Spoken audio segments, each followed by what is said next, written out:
Hey there, comic book friends. I'm Travis. And I'm Ethan. I'm Chloe. And this is Monster Comic Reviews. That's right. We're coming at you from some random parking lot in a random park.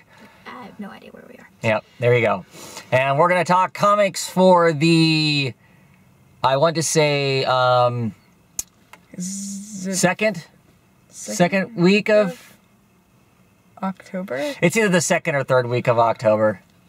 Yeah, that sounds good. Okay. Yeah, something like that. Anyway, let's talk comics. What are we talking first? Okay, first up we have Batwoman issue 13. What'd you think? Awesome stuff. I really liked it. Of course, the big thing is J.H. Williams' art makes it just, incredible for that sake. And I'm enjoying the story. It's taking a long time to get to the end. It's a long, road. Yeah. But I'm okay with that. Like I said, the art is great in this. I love their interpretation of Wonder Woman. I think she's great here. She's certainly nothing like the Wonder Woman that's in Justice League, but that's my least favorite of all the Wonder Woman. She's closer to, much closer to the Wonder Woman of the regular, her own series. Mm-hmm. She's mythic and whatnot. I love the story interpretation between the two, because part of the story is told from Batwoman's vantage point. Some of it's told from Wonder Woman, and their kind of views and feelings on each other is pretty cool. The monster in this is pretty wicked. It's pretty scary. Yeah, what'd you think? Yes, I like this. People keep saying that, it's taking a long time to get to the story. Mm-hmm. And see, I read a lot of manga, and in that they could take the entire first, book just to explain the characters and what all the story is going to be about. Yeah.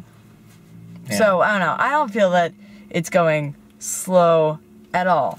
Maybe that's just me. Right. As for Wonder Woman and Batwoman, yes, that's an awesome team up. I love the fact that that first of all they have a mythic supervillain jail. Right. Oh yeah. That there's the really bad stuff is stuck away there. And the fact that the mythic super jail is a labyrinth. Yeah. And then something in that mythic super jail kills everything, not only the Amazons but the rest of the prisoners too. Right. Yeah, that's insane. And yes, we see Nyx. Mm-hmm. Nyx. Mm-hmm.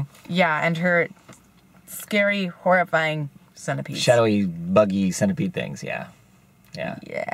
How did you think about the way this was written, where it's kind of like big pictures and a bunch of prose written onto one side? Because a lot of it is that way, isn't it? It's not really, It's not bubbles so much, but it's got prose written down one side of it.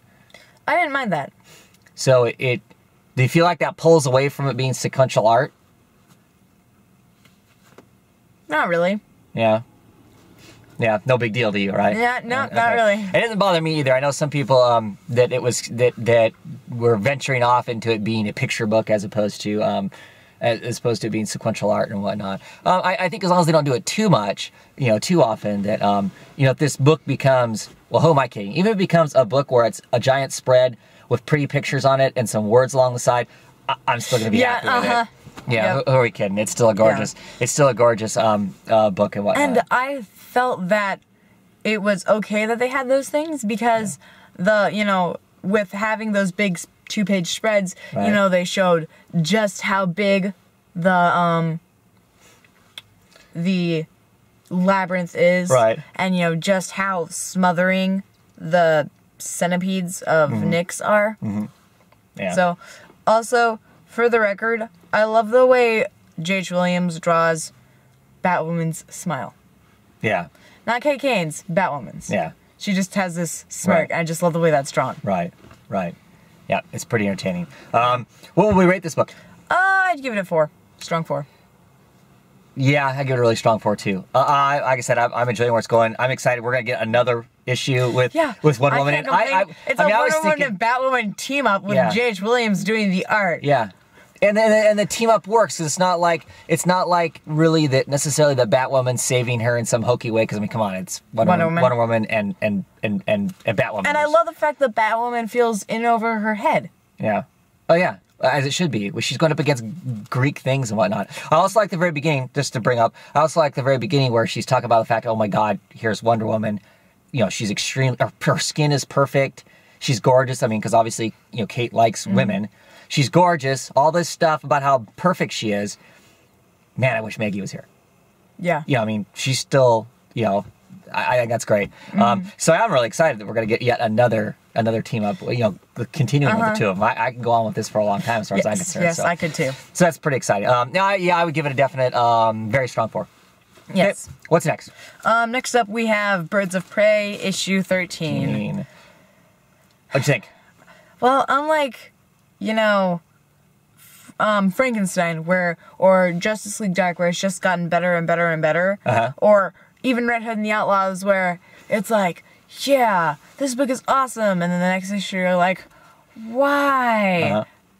This book started out really good. I liked it a lot, and it's just kind of it's really gone down from there. It's really flattening out. You're right. What'd you think of this issue in particular? Yeah. Just whatever. Yeah. I didn't really. It's not like I hate it, but I didn't really like it. Although I do love, once again, Starling in this as she blows a freaking hole through the dagger base. The dagger cult base. Konnichiwa, bitches! That was great. Yeah, Starling's a cool character in it. That's one of the bonus points of the thing. I still like I like the idea of the book. You know, they really are trying to be, you know, look, we're teammates, we're friends, this is what we do, even if we're all, you know, drugged out on poison ivy venom. My big problem with it is it feels like every time we come up to a plot line or a story or whatever's going on, it feels like we get to a certain point and then it just stops. Yeah, it just ends. And it doesn't like they finished it or anything. It just feels like they dropped it, and I'm tired of writing that. What happened to and I'm gonna go do this Mary's instead. husband, you know what I mean? Yeah. Just different things, just different bits and pieces. So that's my big problem with the book, and continues to be the problem with the book. I like the characters. I even like the way the characters are portrayed. But yeah, it feels like it's kind of lost its way in what it's supposed to be about and what it's doing. I mean, it's about these individuals, obviously, but what's their point? Exactly. You know, what's their point in the grand scheme of things? Yeah. I like Katana. I think this is kind of interesting that there's somebody that's, you know, stole her sword, and they stole the sword to get after her. But really, they pretty much kicked the crap out of most of them pretty easily. Of course, I do like the fact that they supposedly got this information from this guy, and it's pretty obvious that the information he's given them is going to get them in more trouble than it's worth. Yeah. You know. But yeah, it was okay. Yeah. Art is okay. My biggest problem with it is, like I said, the story. It felt like the last storyline, the big thing with Poison Ivy and whatnot, just felt like it just abruptly ended. It's just like all of a sudden, we're done telling about that story. You know, instead of giving us some real closure on it, you know, just like we're done with the husband, just like there's quite a few things that have just been kind of that way with that thing. Yeah. So what would we rate this book? I give it like a 2. I give it 3. Individually, the book was fine. You know, series-wise, I have issues with it. Yeah. Okay, what's next? Next up, we have Blue Beetle, issue 13. Off to the Reach. Of course, we're missing some information because we didn't collect the Justice League International annual to know why the hell Blue Beetle's been chucked across the known universe and is completely on the other side, and you know, it would take a million lifetimes to get back home or whatever. Yeah. I didn't really. Yeah, I could care less about the story. There's some amusing parts in there, in the fact that the original Blue Beetle of Earth, the Mayan witch doctor dude, comes out of the Sky Witness, comes out of the Reaches cemetery. You know, Uber cemetery. For those who, you know, have conquered planets, right? Who are legendary in some sense. But they're like in stasis. They aren't dead even. Yeah. But yeah, it was okay. There's some funny lines in it, you know, as he's trying to catch him and he gets closed off by the door, for instance, when he's leaping on him to try and attack him. The door closes and smacks him in the face. Kind of amusing, but yeah, I don't care. I like this book. I mean, I was kind of annoyed by the whole, let's just randomly have Blue Beetle getting attacked, you know, in the middle of nowhere. I don't like that they put annual in the mainline comics. I mean, I don't know, it seemed to me that it worked with Swamp Thing. So you want no, it wasn't Swamp Thing. It was Animal Man. It was Animal Man. We haven't read Swamp Thing. But on the other hand, it only tied into books that were obviously directly related with each other. Mm-hmm. While the Blue Beetle, as far as I can recollect, has said pretty much nothing about Justice League International. Up until this point. Exactly. I mean, he mentions OMAC in here because OMAC checked him off somehow. So, I don't know. I was kind of annoyed by that. So you want your annuals to not mess with the plot line proper? Yes. Okay. Or at least not with other books that they have nothing to do with previously. The annual from Justice League International shouldn't be messing with the Blue Beetle title. Just like if we were reading it Justice League International, if there was a Blue Beetle annual, it shouldn't mess with Justice League International. Yes, not if the two books weren't obviously intertwined. I mean, I don't mind how they did that with Swamp Thing and Animal Man. Right, because that whole Rot World thing is all tied together. Obviously, I mean, it's said repeatedly, so on and so forth, but yes.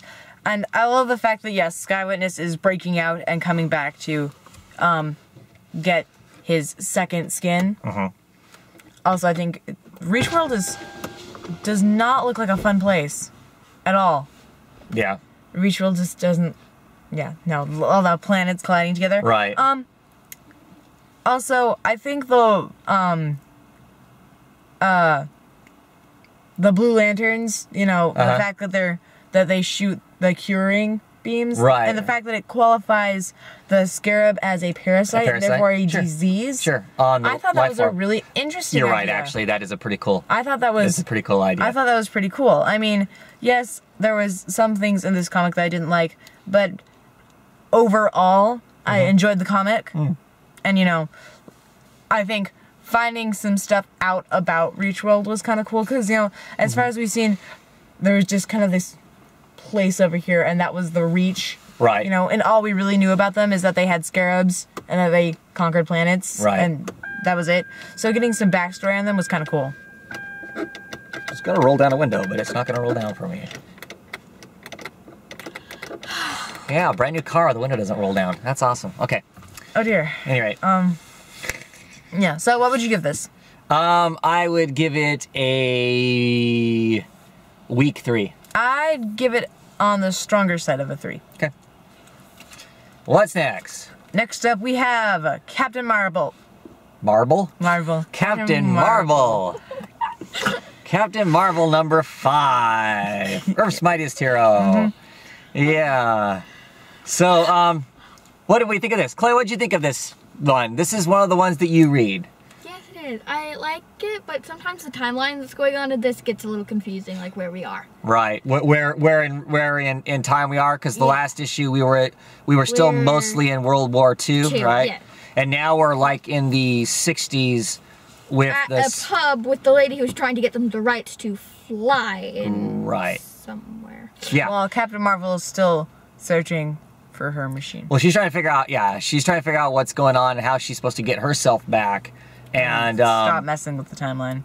Right. And now we're setting in the 60s with the space mission, and the girls are flying jets, and they're flying jets supposedly to earn the right to prove that they could do the space program too. But pretty much the guy who's letting them fly the planes to prove to it, they're pretty much cheating them out of it to get the piece of the machine that made Captain Marvel who she is. Right. Yes, but they don't know that. They don't know that, but somehow one of the characters has a part from that machine. She swaps it, like Clay was saying, swaps it for the ability to fly the planes, and they find out that very much they weren't going to.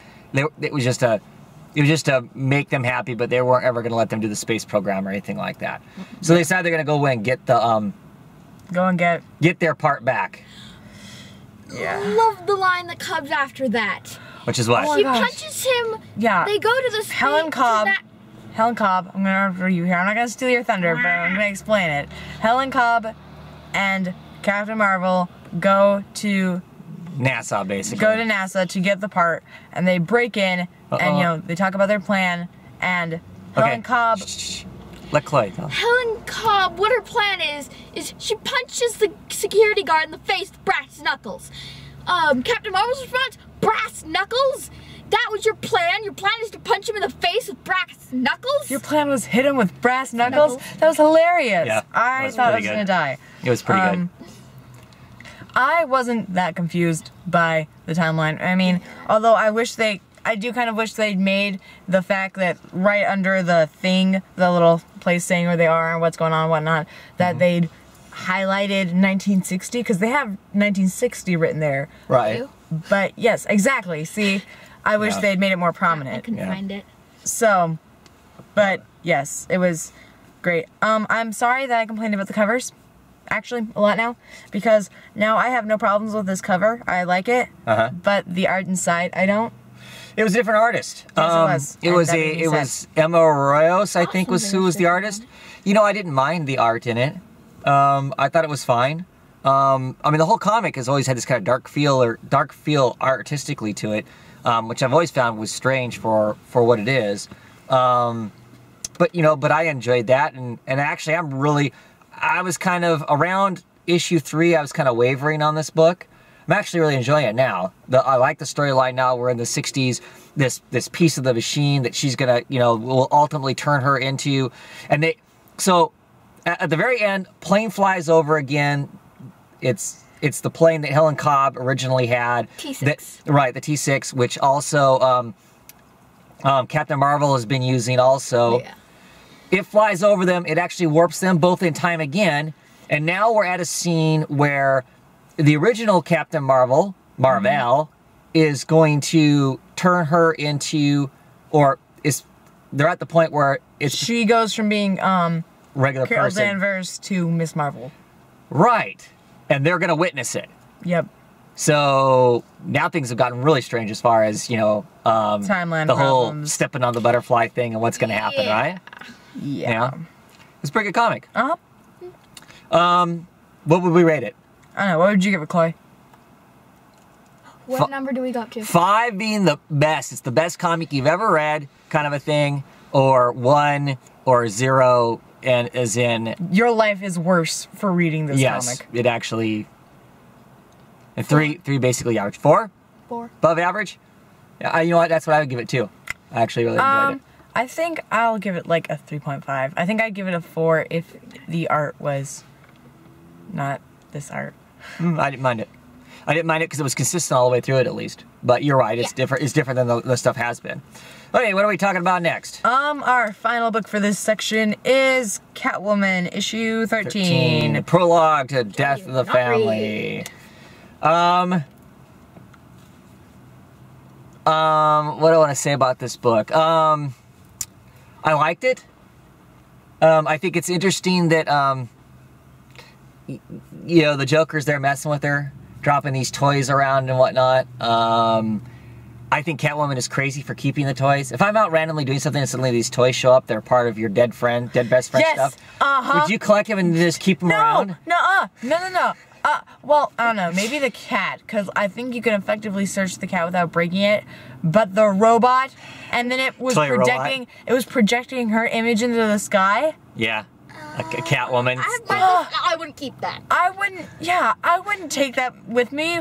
Why? What would even possess you to do that? I mean, I guess, you know, if you have like one little, you know, the burn up little cute cat plushie thing, that's cool, right? But why do you need both of them? I wouldn't even take that. Why? I mean, that's just so suspicious. I'd be tearing the place apart trying to figure out why it was that somebody was messing with you in that way. Yeah. Why would you even? Yeah. But I liked it. I'm okay with how Catwoman is written in this because it's by a different writer now. You know, so I think mostly it worked. I'm trying to think, there were maybe a couple lines that seemed odd to me in comparison to what how she has been. But I think as a whole, I like this version of Catwoman. I say this version because, like I said, it's got different creators on it. I like the art. I continue to enjoy the art. It's pretty straightforward. I'm still trying to figure out what the heck is up with the job that she was doing. I mean, I get. Oh, you're right. Yeah, that's the part of the story. I mean, like. She's part of a giant chess match, and there's actual giant chess pieces that she's moving around. Oh, okay, I didn't get that. Yeah. I mean, I understand that to some degree, you know, people, they're buying the pizza for the people and whatnot. Right. And it was all set up, which I thought, the way that they did that was super awesome. But I didn't get why she was doing it. I didn't Yeah. realize she was getting paid to help move the pieces Literally, she was within it. literally getting paid Yeah, to move okay. Black Queen to White Queen to bump off the White Queen. Yeah. And so literally these pieces are literally these giant heavy pieces. That's why she's figuring out how to pick up the black one to smack it into the white one. And of course, after she smacks it into the white one, we find out inside the White Queen is a little girl. No. Inside the Woman? White Queen is a woman. And It didn't strike me that she was like, an adult. No, but- she's an adult, and Okay. she goes, you know, And she was hey, told she that goes, not me. you're gonna sacrifice a pawn? It's a Yeah. trap, right? The pawn will be sacrificed, and Catwoman is just like, oh crap! So she swings back. She gets the kid out of the Yeah, where's the pawn? out of the pawn. And they blow up. Blows up the pawn. The pawn's case that the pawn is in has got a bomb attached to it. So she gets the kid out in time for it to go boom. And of course, it sounds like the queen gets burnt up Yeah. because the kid says that she's burning. Catwoman's response: Don't Don't look. Yes, and as they land, checkmate. Yeah. So what happens next? Yeah. More of the Joker thing? I don't know. I thought this prologue to Death of the Family was a better prologue than the Batgirl one was, because there was more Joker in this, because you could see him kind of creeping around in the background. Yes. And I think the whole game, the whole chess game is part of the Joker That's a- thing too. I think it's Yeah. all just a That's a giant really setup. interesting and awesome idea. Yeah. That thing. I find that pretty. So, what would we rate this comic? I'd give this comic a solid 4. Yeah, I would too. It was enjoyable. Yep. I dug it. Okay, well, that's it for this half, and we'll be back in a few minutes with second half of this week's worth of comics. See ya.